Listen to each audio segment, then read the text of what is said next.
Halo YouTube, ketemu lagi bareng gue PJ. Di video kali ini gue masih mau bahas tentang aplikasi visa Jepang untuk wisata. Nah, kalau di video bagian pertama kita udah bahas tentang cara bikin janji temu di VFS Global. Dan di video kedua gue udah bahas tentang persyaratan dan dokumen apa aja yang diperlukan untuk bikin visa turis baik single maupun multiple entry. Nah, kalau misalnya teman-teman belum nonton video yang sebelumnya, gue saranin untuk nonton dulu supaya jadi nyambung sama yang bagian ketiga ini. Nah, bagian ketiga ini gue bakal bantuin teman-teman gimana caranya ngisi visa application form ini. Nah, visa application form ini format PDF-nya bisa teman-teman download baik di kedutaan Jepang maupun di website VFS Global. Nah, ini juga ada dua pilihan. Kalau misalnya teman-teman mau ngisi secara digital, ini nanti bisa tapi langsung di print. Tapi kalau misalnya teman-teman mau print dulu, kemudian diisinya ditulis tangan, itu juga boleh ya. Yang penting tulisannya rapih dan gampang untuk dibaca. Nah, ini gue udah pernah nanya via email ke VFS Global dan memang boleh ditulis tangan. Oke, ini dia visa application form to enter Japan.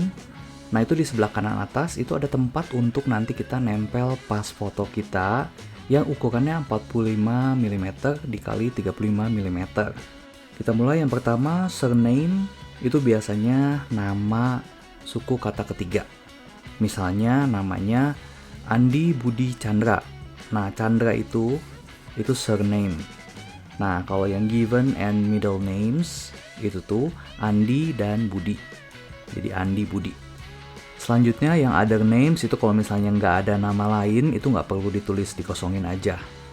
Oke, yang selanjutnya date of birth itu tanggal lahir dengan formatnya tanggal, bulan, tahun. Selanjutnya place of birth itu tempat lahir, formatnya kota, provinsi, dan negara. Selanjutnya yang seks atau jenis kelamin itu teman-teman pilih male untuk pria dan female untuk wanita. Yang marital status itu status pernikahan. Kalau misalnya belum menikah berarti pilih yang single. Kalau sudah menikah pilih yang married.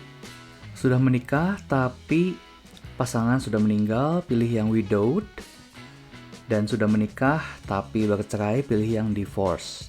Selanjutnya nationality itu kewarganegaraan. Kalau misalnya teman-teman warga negara Indonesia tinggal tulis aja Indonesia.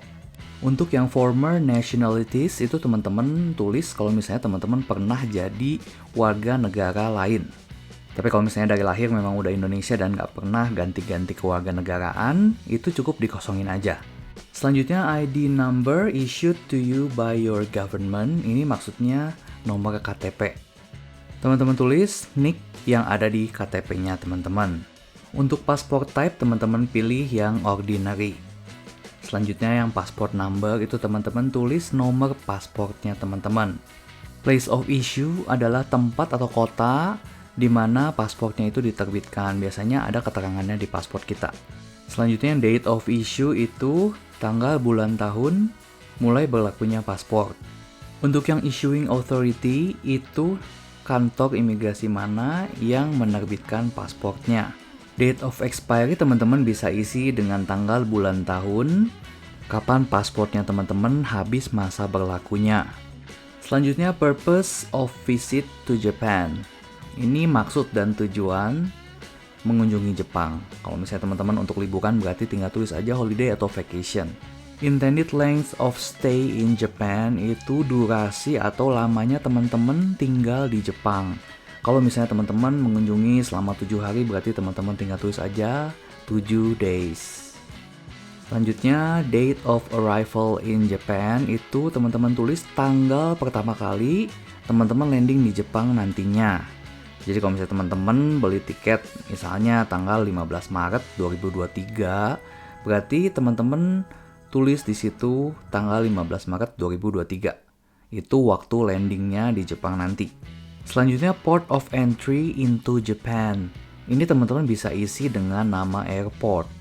Kalau teman-teman landing di Tokyo, teman-teman bisa cek itu landingnya di Bandara Narita atau di Bandara Haneda. Kalau misalnya Narita berarti teman-teman tulis Narita International Airport. Kalau misalnya Haneda berarti teman-teman isi Haneda International Airport. Dan kalau misalnya teman-teman landingnya di Osaka, berarti teman-teman isi Kansai International Airport. Untuk yang name of ship or airline, itu teman-teman tulis maskapai yang teman-teman pakai. Misalnya Garuda Indonesia, atau ANA, atau JAL, teman-teman tulis di situ. Selanjutnya, names and addresses of hotels or persons with whom applicant intends to stay. Nah, ini teman-teman bisa isi.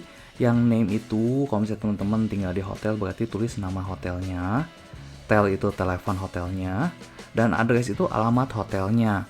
Atau kalau misalnya teman-teman stay di rumah teman, berarti teman-teman tulis namanya itu nama teman, alamat teman, dan telepon teman.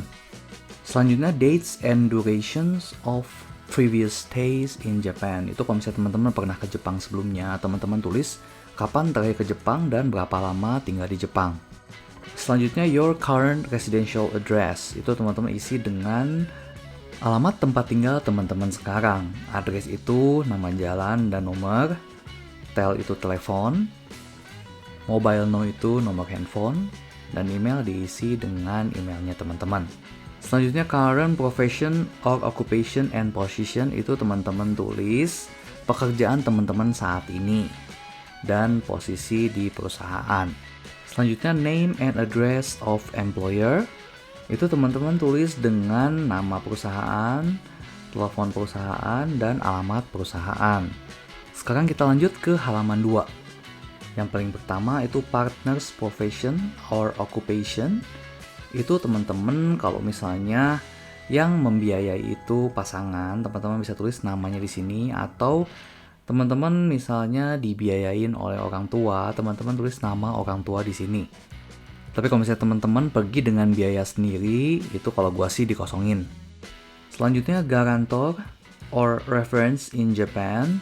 Itu teman-teman tulis penjamin atau kenalan atau relasi di Jepang yang bisa menjamin teman-teman lah, kurang lebih kayak gitu. Teman-teman tulis namanya, telepon, alamat, tanggal lahir, jenis kelamin, hubungan dengan teman-teman, pekerjaan dan posisinya di perusahaan, kemudian kebangsaan, dan status imigrasinya. Kalau gua kemarin kebetulan nggak ada garantor atau reference in Japan, itu gua kosongin aja. Nah, yang selanjutnya, inviter in Japan. Ini kalau misalnya teman-teman diundang oleh seseorang untuk ke Jepang, nah teman-teman bisa tulis di sini detailnya. Mulai dari nama, telepon, alamat, tanggal lahir, jenis kelamin, hubungan dengan aplikan, profesi atau jabatan di perusahaan, kebangsaan, dan status imigrasinya. Tapi sekali lagi, karena gue nggak ada inviter, jadi ini gue kosongin juga. Selanjutnya untuk yang have you ever itu ada 6. Dan semuanya gue jawab no, karena memang no ya. Semuanya gue belum pernah melakukan crime, atau di penjara, atau dideportasi dari Jepang, pakai obat terlarang, atau prostitusi, human trafficking. Itu karena semuanya gue no, jadi gue checklist yang no. Kalau misalnya dari salah satu itu teman-teman ada yang pilih yes, teman-teman tulis di kolom yang di bawah itu keterangan detail tentang apa yang teman-teman pilih yes di atas tadi. Kalau gue karena semuanya no, jadi ini kolomnya gue kosongin. Selanjutnya untuk yang date of application itu teman-teman mungkin bisa kosongin dulu ya. Dan selanjutnya signature of applicant, teman-teman tinggal bubuhin tanda tangan di situ. Oke, that's all. Finish teman-teman, udah beres untuk ngisi visa application form. Nah, sampai sini dulu video bagian ketiga. Untuk di video bagian keempat, gue bakal share kronologis atau alurnya dari awal gue bikin appointment sampai visanya beres itu kurang lebih makan waktu berapa hari.